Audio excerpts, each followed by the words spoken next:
बिना खर्ची, बिना पर्ची 25,000 लोगों को रोजगार दे दिया। वादा किया था, पूरा कर दिया। लाखों नौजवानों के लिए युवा साथी भत्ता देने का संकल्प भी लिया है। मोदी घर घर मोदी।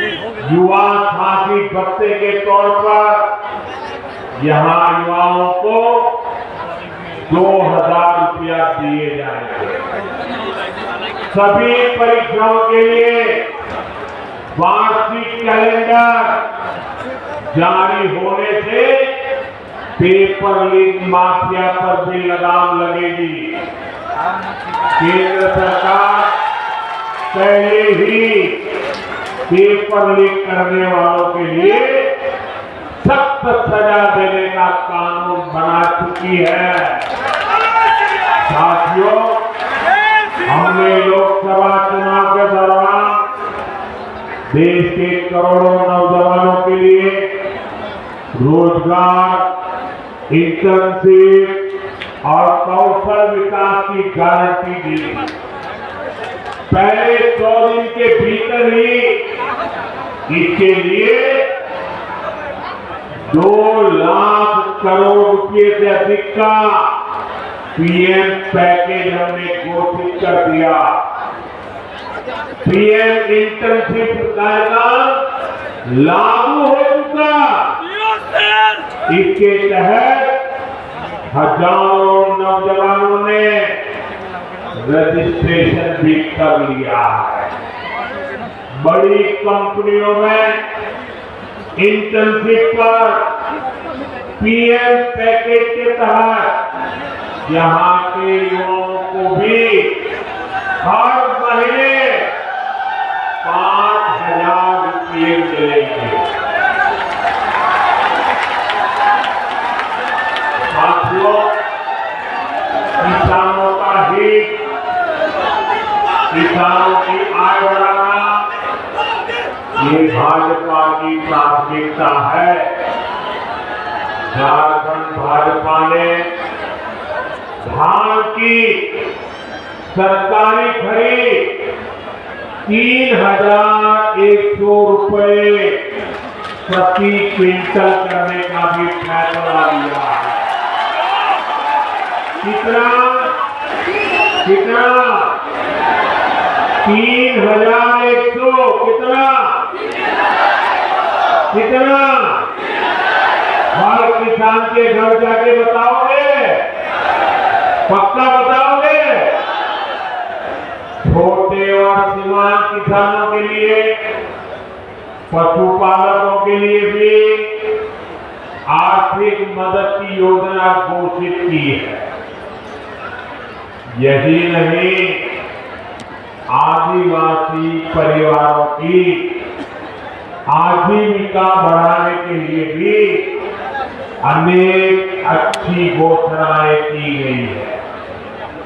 हर आदिवासी ब्लॉक में केदू पत्ता, महुआ और मशरूम जैसे उत्पादों से जुड़ी प्रोसेसिंग और स्टोरेज क्षमता बनाई जाएगी। साथियों, मैं आपको विश्वास दिलाता हूं कि इन घोषणाओं को पूरा करने के लिए भाजपा एनडीए सरकार पूरी ताकत से काम करेगी और ये मोदी की आपको गारंटी है।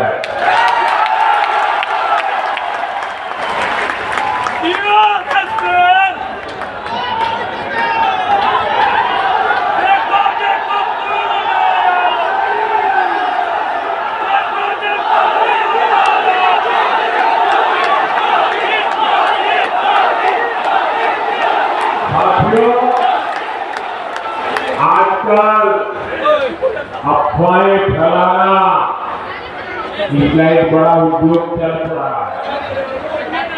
कुछ लोग भांति भांति की दुकानें खोल करके बैठे हैं, वो अफवाह फैलाने का माल बेच रहे हैं। आपको ऐसी किसी भी अफवाह में नहीं आना। मुझे याद है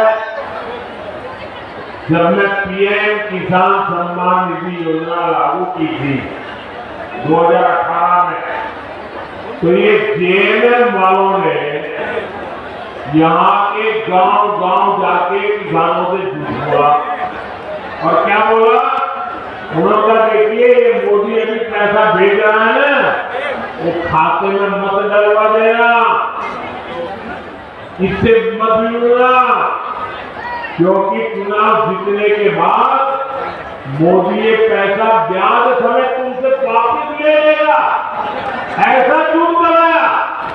और मेरे भले भाले गांव के किसान भाइयों ने मोदी जो पैसा भेजता था लेना मना कर दिया, बोले हम नहीं कहिए, हमको पैसा देना पड़ेगा। जब दोबारा 19 में आपने मुझे सेवा का मौका दिया, तब जाकर के सबका पता चला कि जेएमएम वाले कितना झूठ बोलते हैं। इस बार भी रोज नए नए झूठ फैलाने का काम। एक परिवार दिल्ली में धंधा करता है, दूसरा इधर झारखंड में करता है। मुझे खुशी है कि आज पीएम किसान सम्मान निधि के 600 करोड़ रुपए, कितने, ये आंकड़े इतने बड़े हैं ना, याद रखोगे तो सामने वाले की आंखें खुल जाएगी। कितने, ये 600 करोड़ का क्या किया बताओ, बताओ क्या किया। आपको सुनकर के आपको भी आश्चर्य होगा।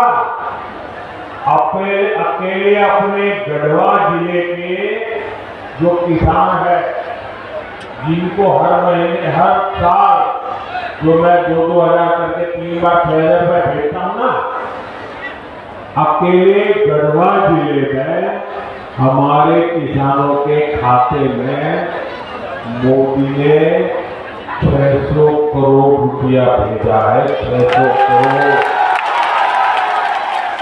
इसलिए कहता हूं याद रखोगे, याद रखोगे। कितना कितना साथियों, आजादी के बाद ही कांग्रेस की राजनीति का बहुत बड़ा आधार रहा है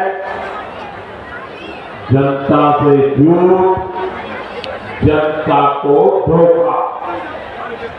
ये झूठे वायदे करके मतदाताओं को धोखा देते हैं। हमारे निर्दोष भले भले हमारे नागरिकों को उनकी आंख में धूल झोंक देते हैं। अभी ताजा ताजा हरियाणा में भी इनको सबक सिखाया है। वहां भी इन्होंने झूठ फैलाने की बहुत कोशिश की थी।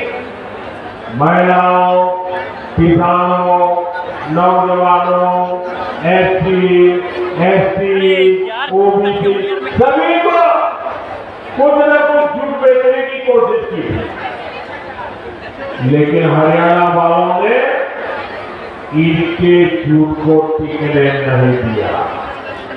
कांग्रेस और उसके साथी जहां जहां भी झूठ बोलकर सत्ता में आए हैं, उस राज्यों को उन्होंने बर्बाद कर दिया है।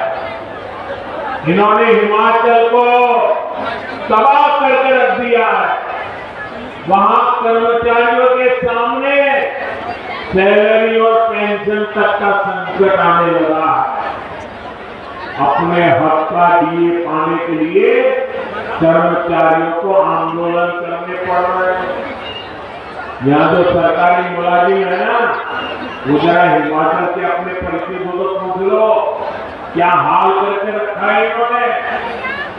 तेलंगाना में भी कांग्रेस सरकार के झूठे वायदों की वजह से वहां की जनता कष्ट पड़ रही है। कर्नाटका में जो कुछ हो रहा है उससे तो कांग्रेस के भीतर ही घमासान मचा है। कांग्रेस के जो अध्यक्ष है उन्होंने भी मान लिया है कि कांग्रेस झूठी गारंटी देती है। मैं तो हैरान हूं, पता नहीं कैसे हमारे खड़गे जी के मुंह से जाने अनजाने में सच निकल गया। उन्होंने कहा कि कांग्रेस की जो अनाप शनाप घोषणाएं हैं ये राज्यों को दिवालिया कर देगी। इसलिए आपको कांग्रेस और उसके साथियों की घोषणाओं पर कभी भी भरोसा नहीं करना है। मेरी बात मानोगे? पक्का मानोगे? साथियों, झारखंड का एक और बहुत बड़ा दुश्मन है और वो है परिवारवाद। जेएमएम, कांग्रेस, आरजेडी ये तीनों दल घोर परिवारवादी